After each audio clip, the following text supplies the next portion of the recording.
ये तो मोबाइल में रिकॉर्ड करने वाली बातें हैं। गया श्राद्ध कर देने से पितर भव सागर से मुक्त हो जाते हैं। 100% ये बात बिल्कुल सही है।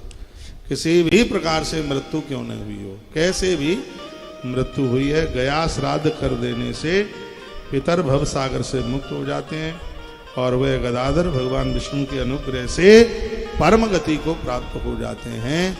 ये श्री गया जी में आने का इतना बड़ा प्रभाव। गया जी जब जाते हैं तो बेटियों को नहीं, बेटों को ले जाया जाता है। बेटियां पहुंच भी जाती हैं तो बेटियों के लिए तो ये बताया नहीं गया है, बेटों के लिए अविवाहित कुंवारी कन्या है, कुंवारी बेटियां हैं, उन्हें आप लेके जाइए, लेकिन उन्हें पिंडदान वगैरह में नहीं बैठाया जाता। गया श्राद्धान प्रमुच्यन्ते पितरौ भवसागरात् गदाधरानुग्रहेण ये यान्ति परमाम गतिम। गया श्राद्ध कर देने से पिता पुरखे पितर भवसागर से मुक्त हो जाते हैं।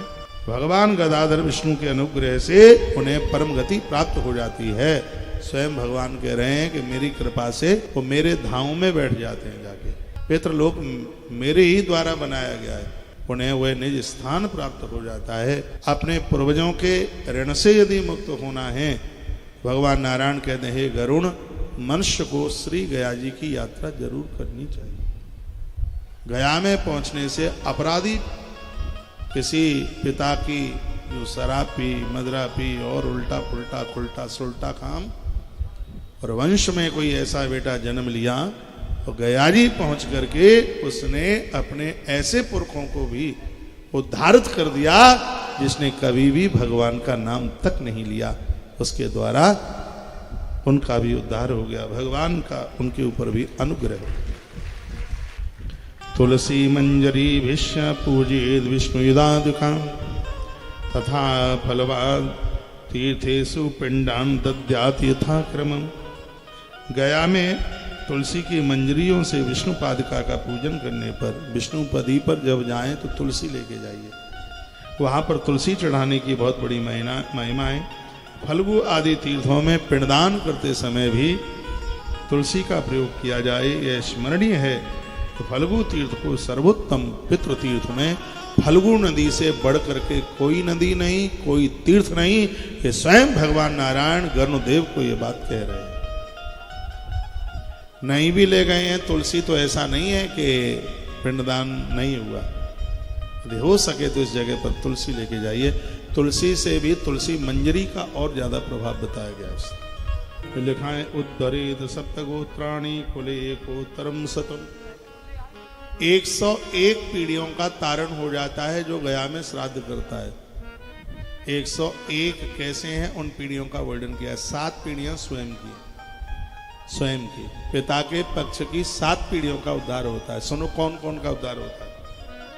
गया जी में श्राद्ध करने से कितने कुल तरते हैं। पिताजी का कुल तरता है, माताजी का यानी मामा जी का कुल तरता है, पत्नी का कुल तरता है, बहन का कुल तरता है और पुत्री का कुल, बेटी का कुल तरता है, बुआ का कुल तरता है और मौसी का भी कुल तर जाता है।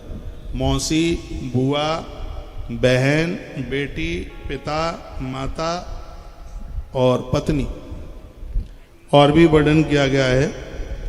कहा है कि कुल की 12 पिछली मौसी का कुल भी तरता है। मौसी तो वह है जो मामा की तरह, बिल्कुल मौसी तो वो है जो बिल्कुल माँ की तरह है। वर्णन किया है कि इसमें कई पीढ़ियाँ का तारण होता है। कितनी मौसी की पीढ़ियाँ हैं, कितनी बहन की पीढ़ियाँ हैं, कितनी मामा की पीढ़ियाँ हैं, सबका योग जाकर के 101 तक यही योग पहुँचा है। एक गया का श्राद्ध करने से आप 101 पीढ़ियों के आप तारक बन जाते हैं। मैं तो पूरे देश को कहना चाहूँगा, आपके पास टाइम समय हो तो अपने जीवन काल में एक बार श्री गया जी की यात्रा जरूर कीजिए।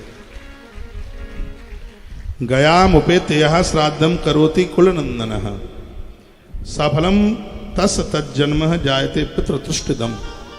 वर्णन किया अपने कुल को आनंदित करने वाला जो पुत्र गया में जाकर श्राद्ध करता है। यहाँ पर पिंडदान की तो महिमा ही याद रखना, यहाँ पिंडदान से भी श्राद्ध तर्पण की बहुत बड़ी महिमा है, बहुत ही ज्यादा। कई जगह वर्णन आया है गयामुपेत्य यः श्राद्धम, जो श्री गया जी में जाकर के श्राद्ध करता है, सफलम तस् तज्जन्म, उस व्यक्ति का जन्म ही अपने आप में सफल हो गया है। उसका जीवन अपने पितरों को संतुष्ट करने से सफल हो गया। वो धरती के हर ऋण से मुक्त हो गया, जिसने गया श्राद्ध अपने पुरखों के लिए जाकर के कर दिया। जिन पूर्वजों ने आपको सब कुछ दिया है, उनके निमित्त श्री गया जी में उनका श्राद्ध होना ही चाहिए। श्रूयते चापि पितृभिर्गीता गाथा खगेश्वरा इक्ष्वाकुर्मन्पुत्र कल्पावोपनेश्वरे। वर्णन किया गया है कि जो गया जी में पहुंच करके पुरातन काल में जो मनुजी महाराज ने जो पितृ गीता सुनी पितृराज आर्यमा के द्वारा, और उस पितृ गीता को जो इस श्री गया जी में जाकर के सुनता है, इक्ष्वाकु राजा ने इस गीता को सुना, भगवान श्री कृष्ण ने इस पितृ गीता को सुना, मनुजी महाराज ने इस पितृ गीता को सुना, और आज पवित्र व्यासपीठ से हम और आप भी इस पितृ गीता को सुन रहे हैं। ना पता हो तो सुन लें, गरुण पुराण का एक दूसरा नाम है पितृ गीता। इसमें बड़े अद्भुत अद्भुत स्तोत्रों का वर्णन किया है, और एक एक स्तोत्र का वर्णन मैं पवित्र व्यासपीठ से यहाँ से निवेदन करूँगा। पूर्वजों के कल्याण के लिए गया, और गया में गरुण पुराण, पितृ तर्पण, और इसमें गया श्राद्ध, यह व्यक्ति को बिल्कुल मुक्ति देने वाले हैं।